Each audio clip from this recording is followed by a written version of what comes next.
My name is Daniel Siegel. I'm currently at Columbia SEPA. Today's presentation, I'm going to be talking about, if you could, oh, other one. Cool.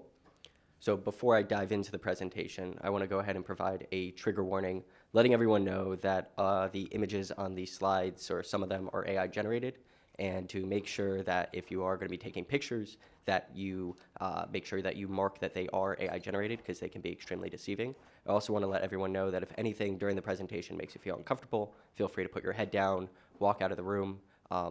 I want everyone to take a moment and just go ahead and look at the trigger warning before we dive in.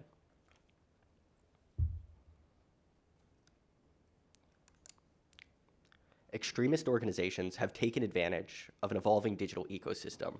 We've seen how jihadist organizations have had the ability to recruit on social media, and we've also seen how state and far-right actors have coordinated on narrative development, pushed disinformation campaigns, and even influenced elections. There's plenty of speculation on how AI is going to enable malicious actors to take advantage of an evolving information ecosystem. Let me start out by saying that lying and propaganda is nothing new. What is new is how artificial intelligence technologies are going to be exploited by malicious organizations, including violent extremist groups. And this is going to happen in a few ways. The first, the speed in which you can create content is dramatically increased with the use of artificial intelligence. In just a couple of seconds, you can generate images, create text, or even create memes. Second, accessibility to these technologies means anyone, anywhere, with very little expertise will be able to create sophisticated content. And what I'm most concerned about is the customization of content. You can directly target audiences and customize the content you create a lot more effectively than you could before with the use of these AI technologies. This presentation is going to show you two unique ways I've already found that extremist groups are utilizing generative AI technology to wreak havoc online. The first example I'm going to be talking about is the case of a large language model, or something we refer to as an LLM, being weaponized. If you're not familiar with ChatGPT, this is a great example of a large language model. Users can interact with an intelligent system that allows for them to get human-like responses to any single question that they put in. Now, over the past few years, Meta has been developing its own version of ChatGPT. However, unlike ChatGPT, OpenAI's version, this one is something we refer to as open source, which means it's directly downloadable on your laptop. Unlike ChatGPT, which requires you to log in, this one is stored directly on the hard drive. And this means that it's also editable. You can strip away the safety features just by editing the code in the program. And in March of 2023, I watched on 4chan as this model was leaked online before anyone in the public actually had access to it. And you can imagine exactly what happened next. I watched online as 4chan users downloaded this over 100 gigabyte file and began bragging about how easy it was to edit it. You can see a couple screenshots above some of the comments that users were posting, suggesting that they were stripping away the safety features that were actually in the meta model that leaked. The alterations allowed for this far-right community to develop a few types of harmful rogue models that I'll be talking about. And these rogue models are using Meta's AI model directly as a base. The first is what's already kind of been discussed throughout today's presentation: unrestricted models. These could provide strategic information like instructions on how to create 3D printed guns, or even how to appeal to different cultures through drawing linkages between the violent extremist ideology and the target audience. No longer bound by constraints, models like these will enable for extremist organizations to be a lot more effective as violent organizations. The second is the creation of something we'll refer to as a trope bot. I watched as these users created chatbots capable of mimicking targets of far-right violence. These bots embody harmful stereotypes and hold exaggerated personas. I saw a user create an African-American chatbot that complains about food stamps and speaks in broken English. It's easy to imagine how the deployment of these models in chat rooms at targeted audiences could largely warp perceptions and push people further into echo chambers, unlike anything that we've seen before. The final way, and honestly the most concerning way I saw these 4chan users using chatbots, was with adaptations to this AI model and the creation of something we refer to as a smut bot. And these allow for the creation of customized stories of sexual violence to fit individuals' twisted fantasies and create shocking content. Models like these allowed for individuals to create personalized gore forums that could produce stories on whatever the subject essentially wanted. An example of this is a user that I saw creating stories about World War II German soldiers committing sexual assault against Jewish people.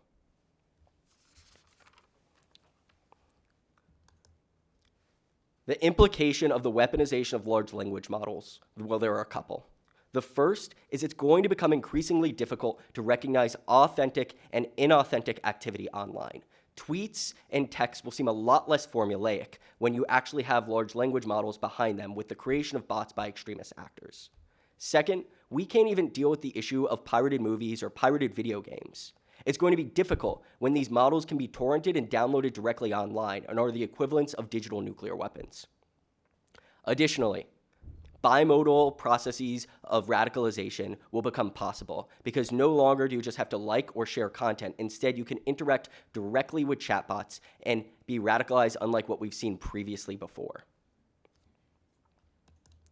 The second study that I'll be talking about is on the use of generative AI by a millenarian organization that utilized this technology to create deepfake audio as well as just generated AI images, suggesting that the Islamic apocalypse was here. More specifically, this group used artificial intelligence to drive engagement and boost the virality of their claims that a Pakistani man named Muhammad Qasem was the Imam Mahdi, which in many interpretations of Islam is the final signs before the Day of Judgment. For the purpose of today's presentation, we'll refer to this group as the MQ network. And this network utilized publicly available image generation technology to drive engagement on YouTube, TikTok, and Twitter on their apocalyptic claims. They used artificial intelligence technology to generate some of the images that you're looking at the screen.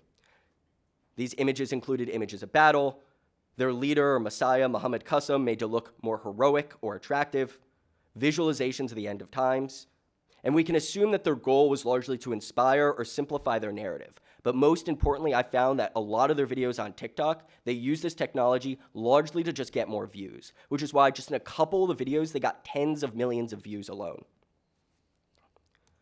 What's also notable is that many of these images were not even good. They were clearly AI generated. Yet despite being fake, and you can tell with some of the examples here, with having too many fingers in the first image, the second image, the inability to just generate text is something that we can use to identify AI-generated content. And then finally, you can tell in the last image, just the exaggerated expressions show that there is some sort of technology being used to create these images. But just by knowing that they were fake did not stop this group from using the technology, and it still allowed them and enabled them to get more views than they otherwise would have been able to. The second way I saw this group using artificial intelligence was with the creation of audio deepfakes, or synthetic voices, of prominent international Islamic YouTube televangelists. Over just a few weeks, I watched as they experimented with this technology to produce extremely advanced and deceiving videos which suggested that imams around the world were endorsing this group's narrative, that Muhammad Qasem was the Imam Mahdi. We're going to go ahead and look at a couple of these videos. The first one, I'm going to require the tech team over there to go ahead and play in 1 second. It's a very rudimentary deepfake. We'll notice that it's rudimentary, and I'm going to tell you these things so that way you can look out when we're seeing it. The pauses in words in each of the individual statements, as well as the formulaic sounding of it, makes you know that this is something that is definitely AI generated. If the tech team could go ahead and play that, the first video.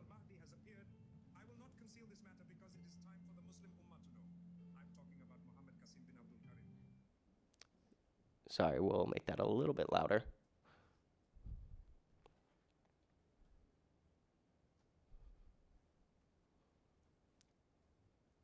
We go ahead and try again. Yes, I'm saying Al-Mahdi has appeared. I will not conceal this matter because it is time for the Muslim Ummah to know. I'm talking about Muhammad Qasim bin Abdul Karim.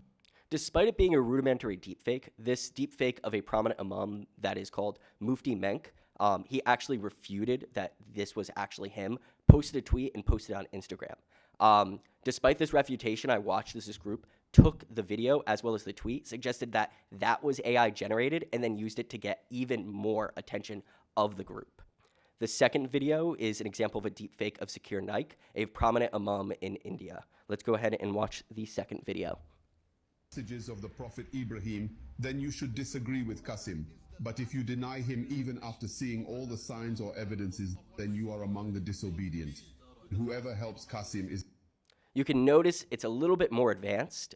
It's not visual deepfakes, but audio deepfakes in all of these videos. The last video is a lot more advanced, and you'll notice that there's a blending of genuine and synthetic audio in it.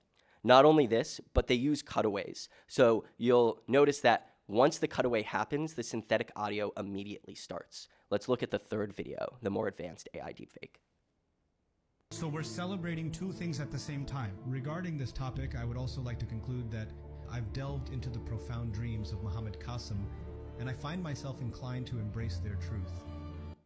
It's important to note that none of their voices are publicly available online to copy, which means this group is either paying someone to create these models where they can create deepfakes or have their own models able to create synthetic voices of prominent imams. Now, these fake audio of prominent imams allowed for this group to reach hundreds of millions of people just in these videos alone on TikTok. And this made their beliefs seem a lot more mainstream because it was coming out of the mouths of people who actually trust these prominent imams. But second, it allowed for them to get the attention of these imams, so that way, when they actually posted the content, it could be refuted, and then they could use that refutation to get further attention on their group. Now, in just a few weeks, I watched as they created probably the most sophisticated audio deepfake I've ever seen. You'll notice in this video, before we play it, there's a mixing of genuine and synthetic audio. There's a use of a video that relates to an actual controversial event, which was Elon Musk's interview, where he talks about comments related to white supremacism.